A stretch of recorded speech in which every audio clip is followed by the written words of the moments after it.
भगवान का चरित्र भी पाप का नाश करता है और भगवान के भक्तों का चरित्र भी पाप का नाश करता है। इसलिए भक्तों का चरित्र भगवान को अत्यंत प्रिय है और भगवान का चरित्र भक्तों को अति प्रिय है। गुरु करता क्या है? एक जीवात्मा संसार में भटक रहा है तो गुरु बीच में मध्यस्थ का काम करता है। जीवात्मा की जीवन व्यथा को वो भगवान से निवेदन करता है, जिससे भगवान करुणा करते हैं और भगवान की मंगलमयी कथा को जीवात्मा को सुनाता है। तो भगवान की कथा सुन करके जीव भगवान की ओर संसार के प्रवाह से हट करके मुड़ता है और भगवान का स्मरण करता है। तो मध्यस्थ महात्मा अथवा गुरु जीवात्मा की जीवन व्यथा भगवान को, भगवान की मंगल कथा जीवात्मा को सुनाते हैं। इसलिए दोनों एक दूसरे के चरित्र को सुन करके प्रसन्न होते हैं। भगवान को भक्तों का चरित्र और भक्तों को भगवान का चरित्र। तुलसीदास जी ने रामायण में अयोध्या कांड में लिखा कि श्री गुरु चरण सरोज रज निज मन मुकुर सुधारी बरनऊ रघुबर बिमल जश जोदायक फलचारी। और संपूर्ण रामायण का अयोध्या कांड किसका चरित्र है? कोई जानते हो तो बतावें, पांडे जी को छोड़िए। संपूर्ण रामायण का अयोध्या कांड, कल पंडित जी बहुत से प्रश्न पूछ रहे थे तो आज हम भी पूछ दे रहे हैं। हिंदी वाले हम रामायण की कह रहे हैं कि संपूर्ण रामायण में 7 कांड हैं, तो अयोध्या कांड किसका चरित्र है? अयोध्या कांड भरत जी का चरित्र है। अयोध्या कांड में संपूर्ण भरत चरित्र भरा पड़ा है। और तुलसीदास जी क्या कह रहे हैं? जब हनुमान चालीसा लिखते हैं तो भी कहते हैं श्री गुरु चरण सरोज रज निज मन मुकुर सुधारी बरनऊ रघुबर बिमल जश जोदायक फलचारी। मैं रघुबर बिमल जस का वर्णन करता हूं। अकार हैं जय हनुमान ज्ञान गुण सागर, तो ये रघुबर जी का चरित्र है, ये तो हनुमान जी का चरित्र है। और प्रतिज्ञा कर रहे हैं कि मैं रघुनाथ जी के चरित्र का वर्णन कर रहा हूं। और अयोध्या कांड पूरा अंत में फलश्रुति है अयोध्या कांड की। अयोध्या कांड की फलश्रुति क्या है?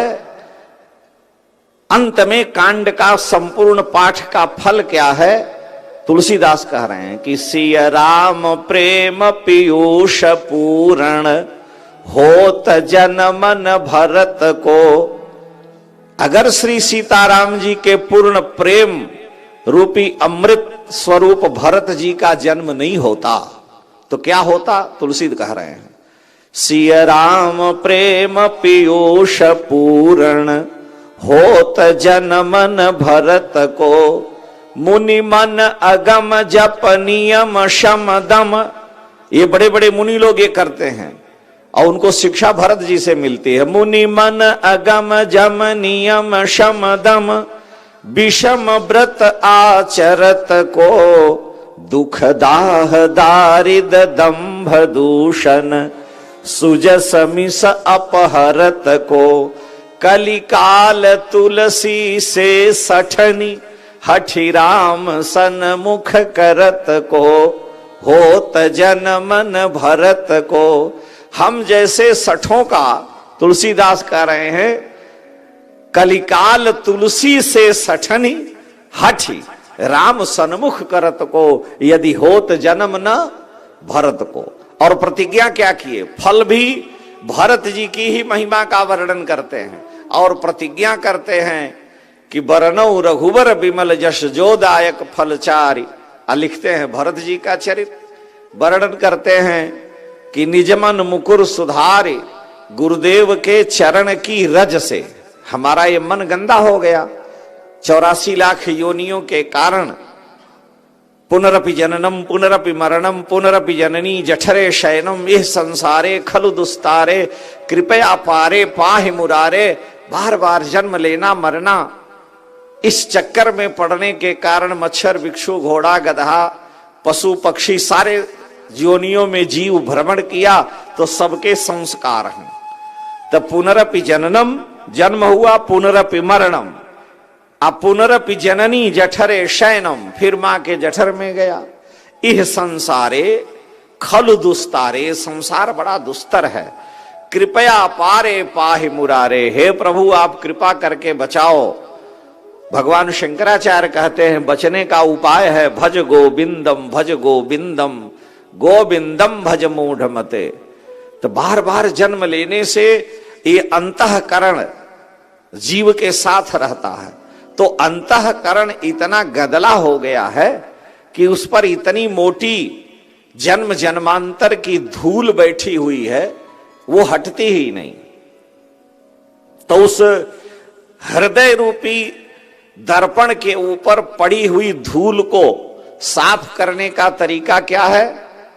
तो श्री गुरु चरण सरोज रज निजमन मुकुर सुधारे, गुरुदेव के चरण रज से अपने मन की मैल को, मन रूपी दर्पण की मैल को साफ कर दिया। और तब बरनऊ रघुबर विमल जश जो दायक फलचार। पहले ही कहे कि श्री गुरु पद नख मणिगन ज्योति, सुबिरत दिव्य दो, सुबिरत दिव्य दृष्टि ही होती। दिव्य दृष्टि से ही भगवान के चरित और भगवान के प्रेमियों का चरित गाया जा सकता है। लेकिन वो दिव्य दृष्टि कब आएगी? जब गुरुदेव के चरण की रज से गुरुदेव की चरण नख चंद्रिका का चिंतन करेगा, प्रकाश होगा। तो तुलसीदास जी कह रहे हैं कि मैं रघुबर जश वर्णन करता हूं, तो हनुमान जी का वर्णन करते हैं और भरत जी का। इसका मतलब कि भरत जी का चरित और हनुमान जी का चरित राम जी को प्रिय है, और राम जी का चरित भरत जी का चरित ये किसको? हनुमान जी को, भरत जी को प्रिय है। भरत सरिस को राम सरे ही, जग जप राम राम जप जे ही। सारा जगत राम राम करता है, राम जी भरत भरत करते हैं। सुमिरी पवन सुत पावन नामू, अपने बस करी राखे रामो। हनुमान जी को उन्हीं का नाम लेकर हनुमान जी ने राम जी का नाम लिया, और हनुमान जी को राम जी हृदय में बैठे रहते हैं। जास हृदय आगार बसहि राम सर चाप धर। और भगवान स्वयं कह रहे हैं सुन कपि तो ही उरिन में नाही। हे प्रभु, हे हनुमान जी, हम आपसे ऋणी नहीं हैं। इतने बड़े संकट काल में आपने मेरी सहायता की है, और उस ऋण से मुक्त होने का यही उपाय है कि वैसा संकट, वैसी विपत्ति तुम्हारे ऊपर आवे तो हम सहयोग करें, तभी कर्जे से छुटकारा मिलेगा। तो तुम्हारा कर्जा, वो ऋण हमारे शरीर में ही पच जाए। मेरे बालाजी, आपके ऊपर कभी संकट आवे ही नहीं, आपके ऊपर कभी दुख आवे ही नहीं, जिससे हमको उस कर्जे को चुकाने का अवसर मिले। इसलिए मैं आपका ऋणी जन्म जन्मांतर तक बना रहूं। ये भगवान का दैन्य है। अपने भक्त के लिए भगवान सर्वथा ऋणी बने रहते हैं। केवट कहता है कि हे प्रभु, राम जी कहे कि उतराई ले लो, तो केवट कहता आज तक मैं मजदूर था, जितने भी लोग आए हमने नौका से पार किया, लेकिन बहुत काल में कीन मजूरी, लोग मुझको मजदूर ही समझते थे, और आज नारायण आप आए तो आज दीन विधि बनी भली भूरी। आज मेरा सब बन गया, विधाता ने पता नहीं क्या कृपा कर दी कि मेरा सब धन्य हो गया। और नाथ आज मैं काहन पावा, आज मुझे क्या नहीं मिल गया। मिटे दोष दुख दारिद दावा, दोष मिट गया, दुख मिट गया, दरिद्रता मिट गई। भगवान ने कहा हमने तो चवन्नी भी नहीं दिया, ये तो हम तुम्हारे ऋणी हुए, हम क्षत्रिय हैं। तो केवट कहता है प्रभु, ये मुद्रिका आप के पास रहे, अगर आप अपने को ऋणी समझते हैं तो मेरा ऋण वहीं चुका देना।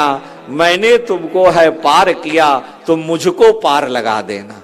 अगर हम आपको भूल जाएं, बुढ़ापे में कफ बात पित्त के कारण कंठ घुरघुराने लगे, आवाज कंठ से न निकले, वेंटिलेटर पर पड़ करके कहीं जाने की नौबत आ जाए, तो भक्त कहता है प्रभु कि आप उस समय ध्यान रखना। तो भगवान कहते हैं कि जिसने जीवन भर मेरा हो करके मेरा भजन किया, मेरा स्मरण किया, मेरा कीर्तन किया, मेरी लीला कथा पूजा की, वो कफ बात पित्त शरीर का धर्म है। अगर वो अंत में कफ बात पित्त के कारण मुझे नहीं पुकार पा रहा है, नहीं बोल पा रहा है, तो यदि वातादि दोषेण जीवो माम विस्मरेद, यदि कफ बातादि दोषेण जीवो माम विस्मरेद, यदि कफ बात पित्त से अगर जीव हमारा नाम नहीं पुकार रहा है, नहीं बोल पा रहा है, तो भगवान कहते हैं कि अहम स्मरामि तन भक्तम, मैं अपने उस भक्त का नाम पुकार करके और ददामि परमम पदम, मैं उसे अपना धाम देता हूं। ये जैसे तुरंत अपने बछड़े के शरीर पर लगे हुए कचड़े को गाय चाट चाट करके उसे स्वस्थ कर देती है, भगवान कह रहे हैं कि उसी तरह से मैं अपने भक्त के कंठ घुरघुराते समय जितने भूल चूक से बने हुए दोष पाप हैं, गऊ की तरह से चाट करके शुद्ध करके और उसे अपना धाम देता हूं। क्योंकि शरीर का तो शरीरम व्याधि मंदिरम, ये शरीर तो व्याधि का मंदिर है ही। शीर्यते इति शरीरम, शीर्यते माने जो हर क्षण शीर्ण हो, जीर्ण हो, वो शरीर है, इसलिए इसका कोई भरोसा नहीं है। तो जितना हो सके भगवान का स्मरण हो, भगवान की कृपा के बिना संभव नहीं है पुनरपि जननम पुनरपि मरणम से। तो भगवान को भक्तों का चरित और भक्त को भगवान का चरित प्रिय होता है।